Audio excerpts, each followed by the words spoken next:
Chapter 8. Ikakasal na pala siya kaya hindi siya kumukontak. Kaya parang wala na siyang pakialam sa akin. Pero ang sabi niya noon sa akin wala siyang nobya. Ang sabi niya single siya. Niloloko lang pala niya ko. Inisahan niya lang ako. Walang hiya siya. Padaskol na tumayo ako sa kamalalakiang hakbang na pumasok sa kwarto. Pinuksan ko ang closet saka kinuha ko ang bag. Nilagay ko ang lahat ng mga gamit ko saka ilang mga damit. Parang di ko kayang magtagal sa bahay na ito, lalo na nalaman ko ngayon na ikakasal na pala siya. Di ko maintindihan kung bakit nakipagrelasyon pa siya sa akin gayong may fiancé na siya. Bakit? Ano bang balak niya sa akin? Gagawin niyang kabit. Ang kapal ng mukha niya. Ziniper ko na ang backpack saka sinukbit sa likuran. Pinitbit ko na rin ang shoulder bag. Malalaki ang hakbang na lumabas ako ng bahay, nilak ang pinto. Siguro ay doon muna ako sa bar ngayong gabi. Pinunasan ko ang luha sa pisngi saka tumingin sa bahay. Wala nang dahilan para manatili ako sa bahay na ito. Kung hindi nga lang dumating ang kapatid ko pwede kang matulog sa bahay. May ekstrang kwarto pa kasi doon. Sabi ni Ate Lucille habang nag-aayos ng gamit niya. Pauwi na rin siya at nasa labas na ang partner niya. Ayos lang ate, okay naman ako dito. Sabi ko habang inaayos ang unan sa folding bed. 2:00 na ng madaling araw at nagsasara na ang bar. O paano may nakita? Kita na lang tayo bukas. Ani Ate Lucille saka sinukbit ang shoulder bag sa balikat. Hinatid ko naman siya palabas ng dressing room. Nilak ko na ang pinto saka humiga na sa folding bed. Tumitig ako sa kisame ng dressing room. Pinunasan ko ng daliri ang luhang tumulo sa gilid ng mata ko. Di ko alam kung ano ba ang nagawa kong masama saka parang pinaparusahan ako ng ganito. Ngayon di ko na alam kung ano ang gagawin ko.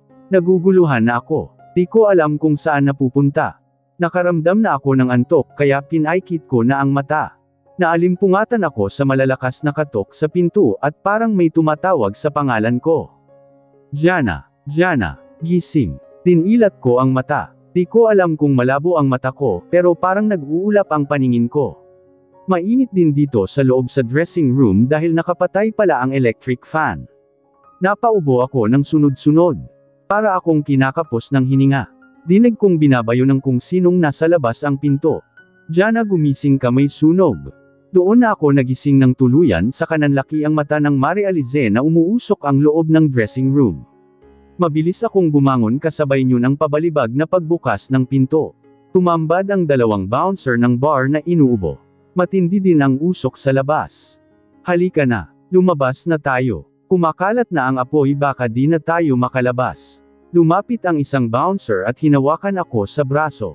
Sandali lang kuya, mabilis kong kinuha ang shoulder bag ko. Halika na, dinala na ako ni kuyang bouncer.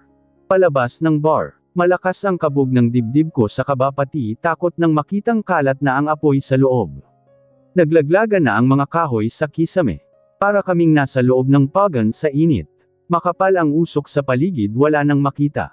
Dito may lumapit sa aming bumbero saka inalalayan kami palabas ng bar. Kumabuti na lang saka nakalabas ka, Diyos ko. Akala ko di ka na makakalabas ng buhay saka tuluyan ng matutusta sa loob. Sabi ni Madam Luz na naabutan ko sa labas. Naroon na rin ang iba pang mga tauhan ng bar na naiwan. Bakas sa kanilang mga mukha ang panlulumo. Ano po bang nangyari, madam? Bakit po nagkasunog? Tanong ko habang pinapanood ang mga bumbero na inaapula ang apoy. Pero sa tingin ko kahit maapula na ang apoy ay wala nang matitira sa bar. Hindi ko nga alam kung ano ang nangyari. Basta parang may putok sa taas tapos yun na, nag-aapoy na ang kawad ng kuryente hanggang sa kumalat na ang apoy. Nako, paano na kaya ito? Nag-aalalang sabi ni Madam Luz. Bumuntong hininga ako. Pasalamat pa rin ako saka nakalabas ako ng buhay kahit naiwan ang backpack ko sa loob. Salamat sa 2 bouncer na tumulong sa akin. Napabuntong hininga ako habang nakatingala sa bahay ni Alden. Di ako makapasok dahil wala akong susi. May kataasan din ang gate, kahit makapasok ako sa loob ng gate ay di rin ako makakapasok sa loob ng bahay. Ang mga bintana ay may rehas na bakal pa. Nailagay ko ang susi sa bulsa ng backpack na natupok na ngayon sa sunog sa loob ng bar. Wala akong damit na pamalit ngayon.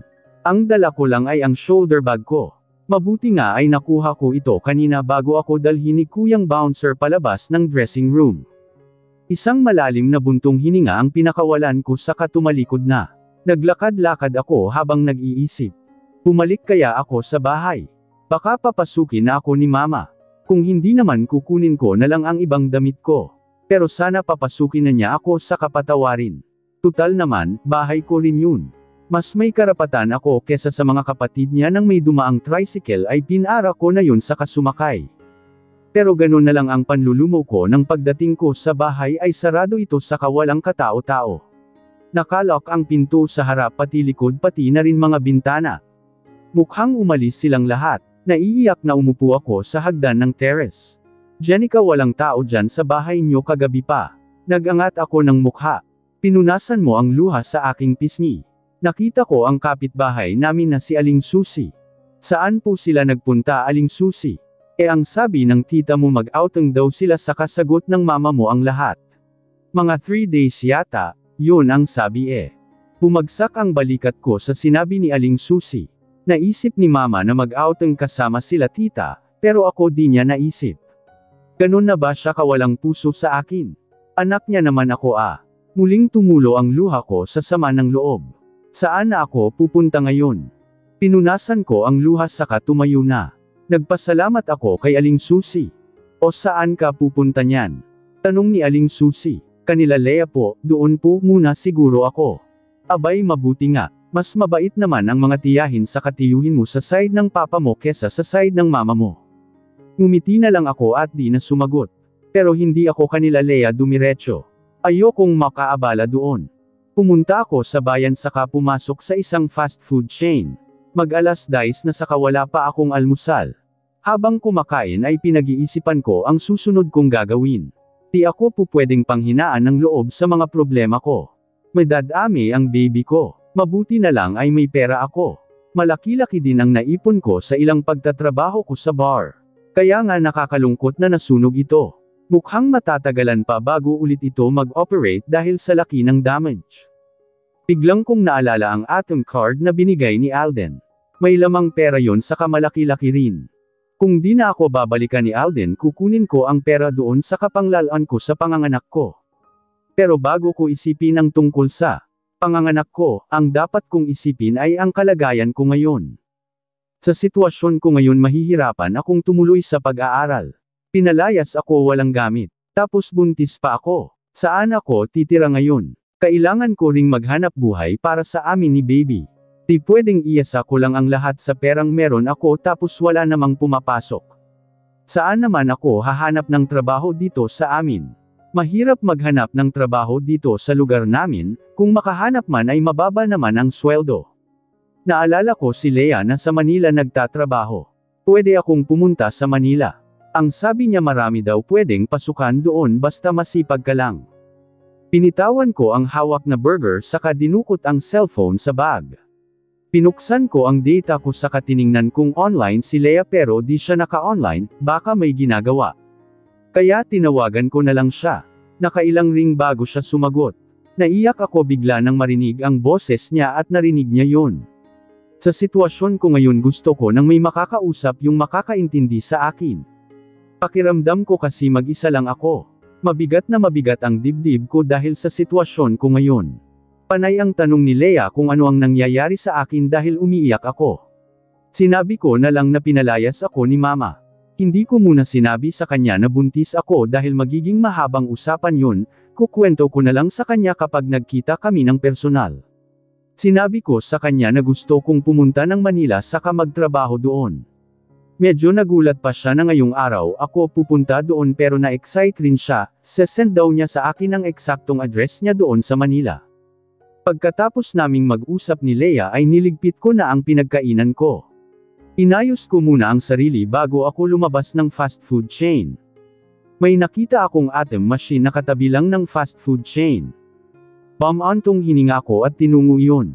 May isang nagwi-withdraw, hinintay ko muna iyong matapos. Kinuha ko naman ang wallet ko sa bag dinukot ang nakasuksok na ATM card.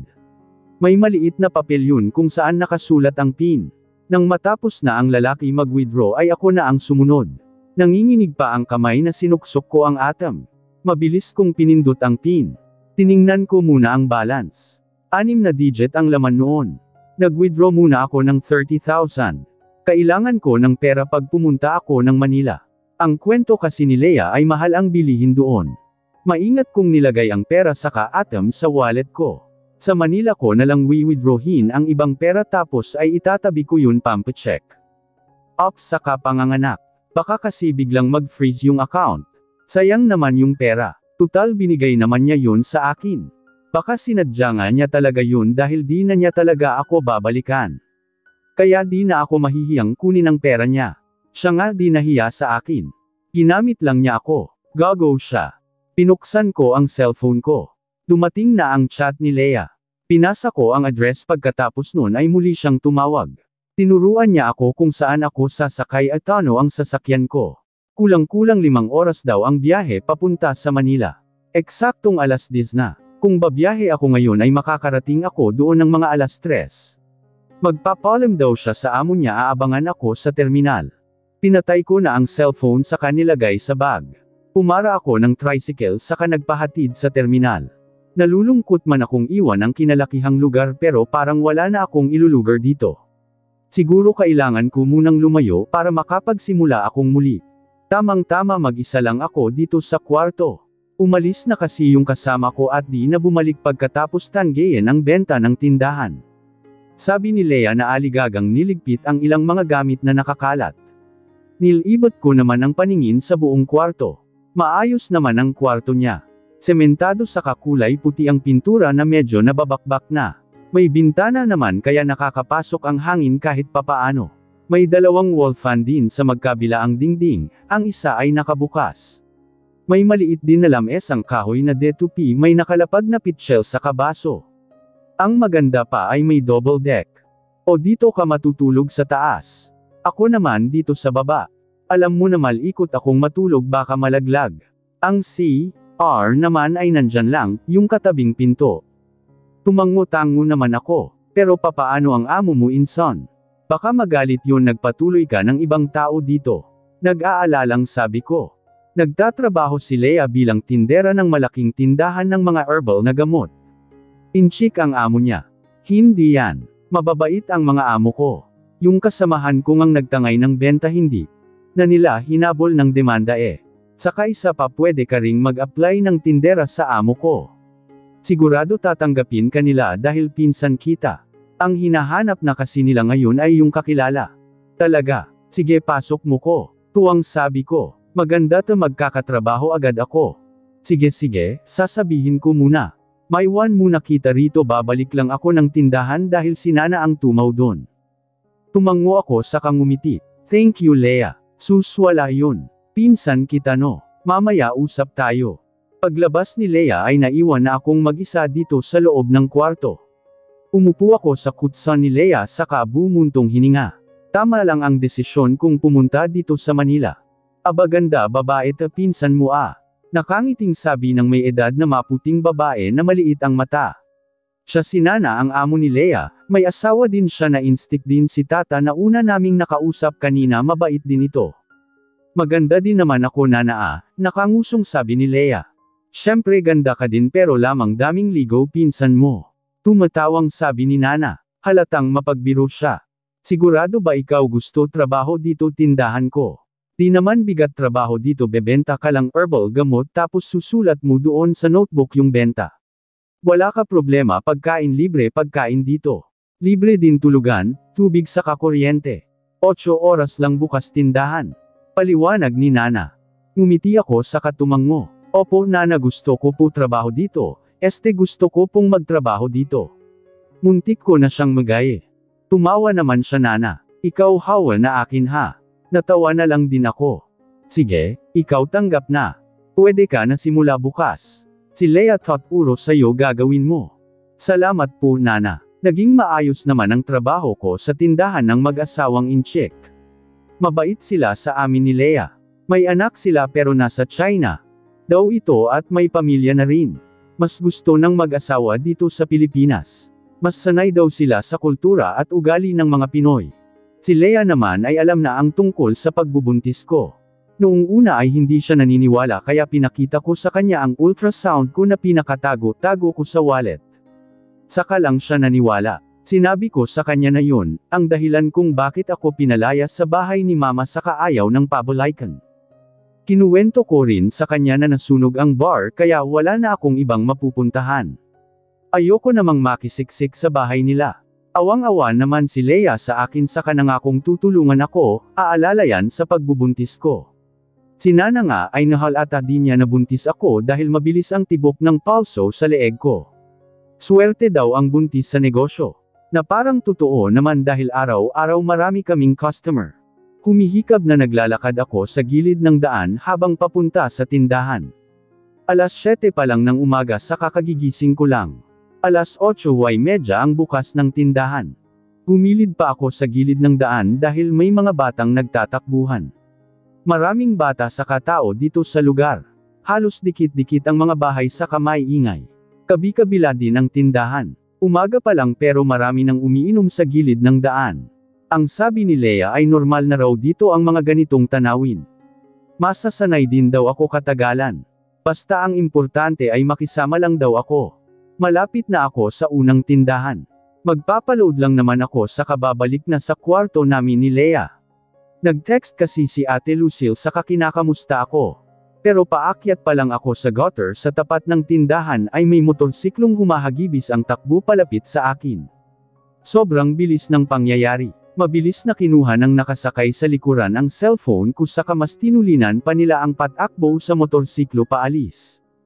Magnanakaw. Magnanakaw. Tulong. Ninakaw ang cellphone ko. Nagsisigaw ako sa taranta habang tinuturo ang papalayong motorsiklo. Nagsilapitan naman sa akin ang ilang mga tao. Ang tindera nga ng tindahan ay lumabas pa. Ang ilan ay sinubukan pang habulin ang motorsiklo. Mahirap nang habulin yun. Matulin ang patakbo ng motor. Sabi ng isang may edad na lalaki na nakataas ang damit sa kalitaw ang may kalakihang. Chan, dapat mag-iingat ka miss kapag lalabas ka. Uso hablutin ng cellphone dito, sabi ng tindera. Nanlumo naman ako. Napakamalas ko naman talaga. Ito ang mga nakaraan na binabalik-balikan ko sa makalipas na 5 taon, without my mother and Alden. Present days. Good morning na po mama. Pati sa akin ng bibong-bibo kung anak pagmulat ko ng mata. Ngiting-ngiti siya na nakatanghod sa akin. Sino ba naman ang hindi gaganahan sa umaga kapag aya ang makikita ko? Ang pogi-pogi talaga ng baby boy ko. Manang-mana sa manggo-ghost niyang papa. Kinurap-kurap ko ang mata sa kanagin at sabay ngiti. Morning baby ko. Yakap mo nga si mama. Lamang ko sa kanya. Sumakay siya sa ibabaw ko sa kadamapa sabay yakap sa akin. Niyakap ko din siya ng mahigpit na mahigpit, tawa naman siya ng tawa. Ang sarap sa tenga ng maliit niyang tawa. May kabigatan na siya pero carry lang. Hanggat bata pa siya ay gusto ko siyang yakapin ng ganito dahil mabilis lang lumipas ang panahon. Anong oras na baby ko? Alas 6 na po mami. Nagluluto na nga po talaga Tita Leia Natawa ako sa pagkabulol niya sa letrang S. Tuwid na siyang magsalita pero sa S lang siya talaga minsan nahihirapan. Tibale paglaki niya mabibigkas din niya yun ang tama. Bangon na tayo anak. Papasok ka pa sa school. Umalis na siya sa ibabaw ko. Pumangon na ako sa kahinawi ang kurtina sa bintana. Pinuksan ko na rin ang bintana saka pumasok ang sinag ng araw. Masarap sa balat ang sinag ng araw sa umaga. Niligpit ko na ang higaan namin. Tinulungan naman ako ni Joaquin sabay na kaming lumabas ng kwarto. Morning. Pati ko kay Leia. O gising ka na pala inson. Kumain na kayo ni Joaquin dahil maaga pa kayo sa school niya. Nakahain na sa plastic naming mesa ang sinangag, pritong itlog, hotdog na paborito ni Joaquin saka tuyo. Ikaw di ka ba sasabay? Kinuha ko sa tauban ng baso ang mug ko saka mug ni Joaquin. Mamaya na, tatapusin ko muna yung labahin ko. Siya nga pala Leia, birthday pala ngayon ni Nana. Pumunta daw kayong mag-ina mamaya sa bahay nila, wag mo daw kakalimutan. Namimiss na daw nila si Joaquin. Oo nga pala, birthday pala ni Nana, muntik ko nang makalimutan. Ulalas ko habang nilalagyan ng mainit na tubig ang mug namin ni Joaquin.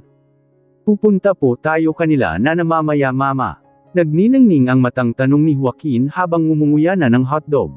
Yes baby, birthday ni Nana ngayon. Yehey. Kakain na naman ako ng matarap na luto ni Nana. Excited na sabi ni Joaquin. Paborito niya kasi ang luto ni Nana. Masarap naman talagang magluto ng Chinese food si Nana.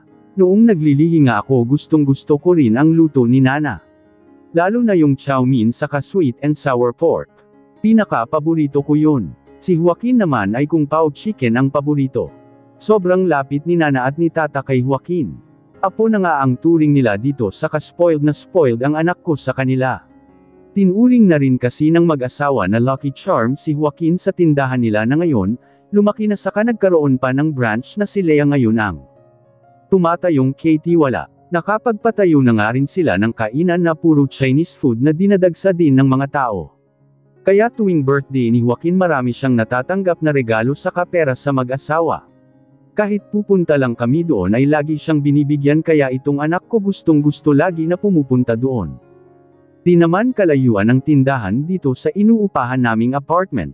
Pwedeng lockerin pwede ring sumakay ng tricycle. Di lang kasi kami madalas nakakapunta doon dahil busy ako sa bago ko ngayong trabaho sa planta ng Yellow bilang logistic manager. Swerteng natanggap ako agad sa trabahong yun kahit hindi ako college graduate. Maganda naman ang pasweldo saka 8 hours lang ang pasok ko. Gustuhin ko mang magtapos ng kolehiyo ay hindi pa kaya sa ngayon. Siyempre uunahin ko muna ang anak ko. Wow, ang pogi-pogi na ng baby ni mama.